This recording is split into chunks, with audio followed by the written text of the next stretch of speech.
کا نظریہ نمبر 2، یہ بریلوی مکتبہ فکر کے بہت بڑے عالم مولانا احمد رضا خان صاحب بریلوی، ملفوظات حصہ 4 صفحہ 377، جو کہ ہمارے بک کارنر جہلم سے شائع ہوا، اور اس وقت اعلی حضرت .net نام کی بریلی کی ایک ویب سائٹ ہے، اس پر بھی یہ سارے ملفوظات رکھے ہوئے ہیں۔ تو وہ اپنے ملفوظات میں ذکر کرتے ہیں، جب مجمع ہوا کفار کا مدینہ پر کہ اسلام کا قلع کما کر دیں، یہ غزوہ احزاب کا واقعہ ہے۔ رب عز و جل نے مدد فرمانا چاہی اپنے حبیب صلی اللہ علیہ وسلم کی، تو شمالی ہوا کو حکم ہوا کہ جا اور کافروں کو نیست و نابود کر دے۔ حکم کس کا ہو رہا ہے؟ اللہ کا۔ ہوا کو، شمالی ہوا کو۔ ہوا نے کہا بیویاں رات کو باہر نہیں نکلتی، یعنی ہواؤں نے اللہ کے کہنے پر انکار کر دیا کہ بیویاں رات کو گھر سے نہیں نکلتی، تو اللہ نے اس ہوا کو بانجھ کر دیا۔ اسی وجہ سے شمالی ہوا سے کبھی پانی نہیں برستا، حالانکہ پاکستان میں مونسون کی جتنی بارشیں وہ شمال سے ہی ہوتی ہیں۔ پھر سبا سے فرمایا تو اس نے عرض کی کہ ہم نے سنا اور اطاعت کی، اور وہ گئی اور کفار کو برباد کرنا شروع کر دیا۔ یہ وہ کہہ رہے ہیں کہ معاملہ ہوا کہ شمالی ہوا کو حکم ہوا، لیکن اس نے اللہ کا حکم نہیں مانا تو اللہ نے اسے بانجھ کر دیا۔ بھائیو، سوائے انسانوں اور جندوں کے اس کائنات کی کوئی مخلوق اللہ تعالیٰ کے حکم کا خلاف نہیں کرتی۔ یہ کیٹاگوریکل مینشن ہے، کیٹاگوریکل۔ اور انسان اور جن کیوں؟ ان کو اختیار دیا گیا ہے سورہ الدہر کے اندر، انا ہدیناہ السبیل اما شاکرا و اما کفورا۔ ہم نے ہدایت کا راستہ تمہیں دکھا دیا، چاہو تو اس راستے کو اختیار کرو، چاہے ہماری ناشکری اختیار کرو۔ تو یہ بھی اس لیے نافرمان ہے کہ ان کو اختیار دیا گیا، باقی کسی چیز کو اختیار نہیں، اور وہی ہے وہی کا فیصلہ۔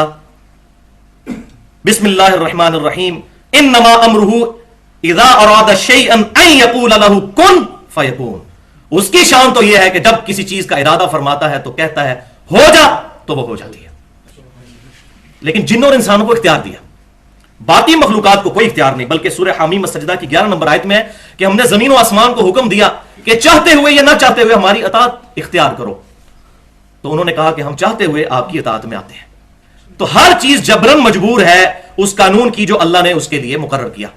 یہ ہو ہی نہیں سکتا کہ پانی کو آپ آگ پر پھینکیں اور پانی جو ہے پیٹرول کا کام کرنا شروع کر دے۔ فزیکل فینومینا آف نیچر کبھی بھی نہیں ٹوٹے گا، الا یہ کہ معجزہ ہو پیغمبر کے ہاتھ سے۔ باقی فزیکل فینومینا آف نیچر اتنے محکم ہیں، سائنٹیفک جتنے بھی فینومینا ہیں، کہ یہ کبھی نہیں ٹوٹیں گے۔ تو آگ اللہ تعالیٰ کے حکم کی پابند ہے، وہ ہمیشہ جلائے گی۔ ہاں، ابراہیم علیہ السلام کے لیے ٹھنڈی ہوئی بغاوت کر کے نہیں، اللہ کے حکم پر۔ یہ نہیں ہو سکتا کہ اللہ تعالیٰ کسی چیز کو حکم دے اور وہ کہ جی بیویاں رات کو گھروں سے باہر نہیں نکلتی، والعیاذ باللہ تعالی۔ اس سے بھی بڑھ کر کھل کر علماء کا نظریہ نمبر 6، مولانا احمد رضا خان صاحب بریلوی، ملفوظات حصہ اول صفحہ 106، بک کارنر جہلم سے شائع شدہ ہے۔ ان سے سوال ہوا، عرض، یہ کوسچن ان سے ہو رہے ہیں، عرض غوث ہر زمانے میں ہوتا ہے؟ یہ پوچھا کسی نے سوال کہ یہ جو غوث آپ کہتے ہیں غوث العظم اور یہ ولایت کا بہت بڑا درجہ ہے، یہ ہر زمانے میں غوث موجود ہوتا ہے؟ تو اس کا جواب ہونا چاہیے تھا ہاں یا نام ہے، لیکن جواب انہوں نے دیا، ان کا ارشاد، بغیر غوث کے زمین و آسمان قائم ہی نہیں رہ سکتے۔ یہ جواب دیا انہوں نے، کوئی آیت نہیں پڑھی، کوئی حدیث نہیں، یہ جواب دیا۔ اب اس کے مقابلے پر اللہ تعالیٰ کیا فرماتا ہے؟ یہ زمین و آسمان غوث نے سنبھالے ہوئے ہیں یا اللہ نے خود؟ کسی غوث کو کیا آج کسی بڑے سے بڑے عالم کو بھی زمین و آسمان کے سائز کا ہی نہیں پتا، سنبھالنا تو بڑی دور کی بات ہے۔ امام غزالی جو تصوف میں بہت بڑے بزرگ مانے جاتے ہیں، آپ کی میرے سعادت پڑھ کے دیکھیں، وہ کہتے ہیں کہ سورج جو ہے وہ زمین سے 7 گنا بڑا ہے، حالانکہ سورج زمین سے 700 گنا بڑا، 7 گنا بڑا نہیں ہے، 13 لاکھ گنا بڑا ہے۔ ان کو تو سائز ہی نہیں پتا تھے کہ یہ چیزیں کیا ہیں۔ وہ جی شاہ شمس تبریز نے جناب سورج نو کیا، تو بھی شمس تے میں بھی شمس، ادھر آتے منو ہے بوٹی پوندے، تیرا نام بھی جو ہے وہ شمس ہے، میرا نام بھی شمس ہے، قریب آ تو یہ بوٹی میں نے بھوننی ہے۔ ان کو تو بھائیو سائز ہی نہیں پتا تھا کہ سورج کیا بڑی بلا ہے۔ یہ تو ہم بتاتے ہیں سائنٹیفک فیکٹس کی روشنی میں۔ میں نے 2 لیکچرز اس پہ دیے ہیں، ایک مسئلہ نمبر 59 کے نام سے 1 گھنٹے کی گفتگو ہے، منکرین خدا کو دلائل کے ذریعے دعوت۔ اس میں یہ سائنٹیفک فیکٹ کے ذریعے قرآن پاک کی روشنی میں، سورہ قاف کی روشنی میں میں نے بیان کیا ہے۔ اور دوسرا لیکچر ہے مسئلہ نمبر 60 کے نام سے، who is Allah in the light of latest scientific facts, جدید سائنسی تحقیق کی روشنی میں اللہ کون ہے، اردو میں ہے، 1.25 گھنٹے کا۔ وہ سنے تو پتا چلے گا زمین و آسمان کون تھام سکتا ہے۔ بہرحال وہی کا فیصلہ سورہ فاطر آیت نمبر 41 ایگزیکٹ اسی الفاظ میں موجود ہے، آپ دیکھ لیں۔ وہاں بھی انہوں نے کہا کہ جہاز جو ہے شیخ عبد القادر جیلانی کرتے ہیں، انہوں نے کہا زمین و آسمان غوث نے سنبھالے میں۔ اب اللہ تعالیٰ سے ذرا سن لیجئے، بسم اللہ الرحمن الرحیم، ان اللہ یمسک السماوات والارض ان تزولا، بے شک اللہ ہی نے تھام رکھا ہے زمین و آسمان کو، کہیں جھول ہی نہ جائیں اپنی جگہ سے۔ وَلَئِنْ زَالَتَا إِنْ أَمْسَكُهُمَا مِنْ أَحَدٍ مِّنْ بَعْدِي، اور اگر یہ اپنی جگہ سے ہل جائیں تو اس اکیلے کے علاوہ کوئی ان کو تھام ہی نہیں سکتا. وہ اس نے کہاں سے تھامنا ہے؟ وہ اس کو تو سائز ہی نہیں پتا.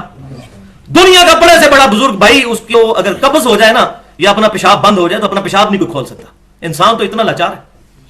زمین و آسمان کو سنبھالنا یہ تو بہت بڑی بات ہے. مجھے ایک بھائی نے واقعہ سنایا، ان کے ساتھ سیالکوٹ میں ایک مسئلہ ہوا. انہوں نے کہا جی یہ جو عبداللہ شاہ غازی ہے نا کراچی میں، انہوں نے سمندر کو تھاما ہوا ہے ورنہ سمندر کراچی کے اوپر آ جائے. تو انہوں نے آگے سے نا وہی بات کی جو اینٹی وینم پھکی الزامی جواب.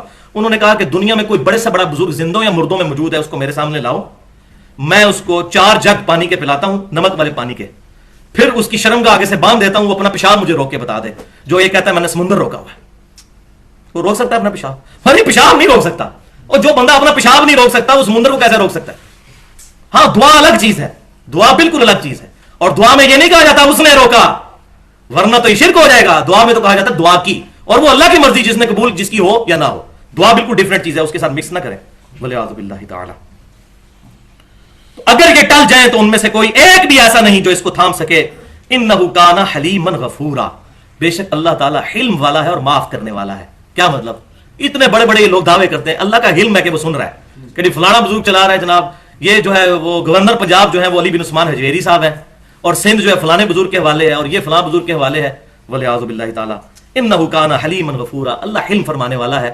ورنہ وہ سورہ مریم کے اندر آیات ہے نا کہ اگر زمین کے آسمان کے پہاڑوں کے احساسات ہوتے، قریب ہے کہ آسمان پھٹ پڑے اور زمین شک ہو جائے اور پہاڑ ریزہ ریزہ ہو جائے، اندعوا للرحمن ولدا، کہ یہ کہتے ہیں کہ رحمان نے بیٹا چنا.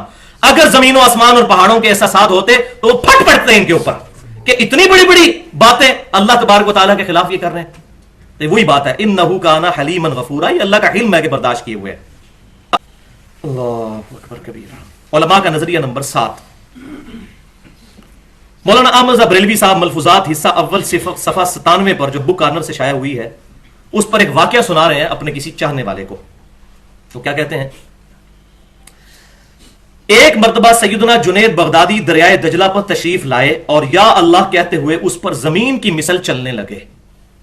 دریائے دجلہ پر آئے اور یا اللہ کہا اور دریا کے اوپر چلنا شروع کر دیا.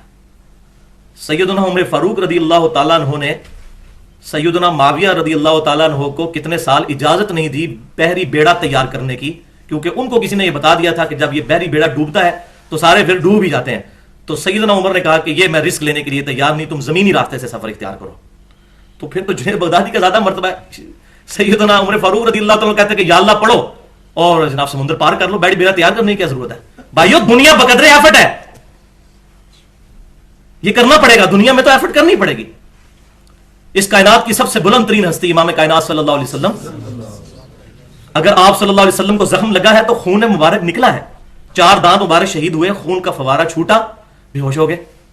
پیاس لگی تو پانی پیا، بھوک لگی تو غزوہ احزاب کے موقع پر پتھر بھی باندھے. یہ ساری تکلیفیں دنیا میں اٹھانی پڑیں گی. یہ کام ایک نگاہ ماری تو یہ کر دیا تو وہ کر دیا، اگر یہ کام ہوتے تو اتنی تکلیفیں صحابہ کو کیوں اٹھانی پڑی؟ معاذ اللہ استغفر. ان سے بڑا دنیا میں امت کا رہنما کون ہو سکتا ہے صحابہ کرام علیہ رضوان سے بڑھ کر؟ تو یا پھر کہہ دیں کہ ان بزرگوں کے درجے جو ہے صحابہ سے بڑھ کے تھے معاذ اللہ. تو سیدنا جنید بغدادی دریا دجلہ پر تشریف لائے اور یا اللہ کہتے ہوئے اس پر زمین کی مثل چلنے لگے. ایک شخص نے عرض کی کہ میں کس طرح ہوں؟ تو انہوں نے کہا تو یا جنید کہتا ہوا چلا. اے دیکھتا یہ یہاں بات ختم نہیں ہوئی ہے، اس کا ابھی ڈراپ سین آنا ہے آگے. اس نے یہی کہا اور دریا پر زمین کی طرح چلنے لگا. تو بھائی اگر یہی ہے تو کوئی دنیا میں ایک تو صحیح العقیدہ مسلمان موجود ہوگا نا بقول ان کے، تو لائیں یا جنید پڑھ کے ہمارا یہ دریائے جہلم پار کر کے بتائے، یا کہہ دیں کہ دنیا میں کوئی بھی نہیں موجود اس وقت. کہتے ہیں نا جی اولیاء اللہ سے بقول ان کے، اولیاء ہی کہنا چاہیے، اللہ تو اولیاء اللہ کا تو اللہ کو پتا ہے. تو یہ اولیاء یہ ہیں تو کوئی دنیا میں ولی موجود ہوگا یا جنید کہہ کے یہ بلکہ نالا پار کر کے بتا دے. کیونکہ لوگ اتنی تیزی کے ساتھ سب کچھ چھوڑ کے کتاب و سنت کی منہج پہ آ رہے ہیں، تو یہ کوئی کارنامہ دکھایا جائے تاکہ لوگ گمراہ ہونے سے تو بچیں بقول ان کے. اس نے یہی کہا یعنی یا جنید اور دریا پر زمین کی طرح چلنے لگا. واہ جی واہ. جب بیچ دریا میں پہنچا تو شیطان لعین نے دل میں وسوسہ ڈالا. شیطان نے وسوسہ ڈالا. کیا وسوسہ ڈالا؟ کہ حضرت خود تو یا اللہ کہہ رہے ہیں اور مجھے یا جنید کہہ رہے ہیں. اس نے بھی یا اللہ کہا اور ساتھ ہی غوطہ کھا گیا. کیا کمنٹس کرے بندہ اس پہ؟ یا اللہ کہنے کو وسوسہ کہہ رہے ہیں. اب آپ کو پتا چلا کہ میں کیوں کہتا ہوں اتخذوا احبارهم ورهبانهم اربابا من دون اللہ.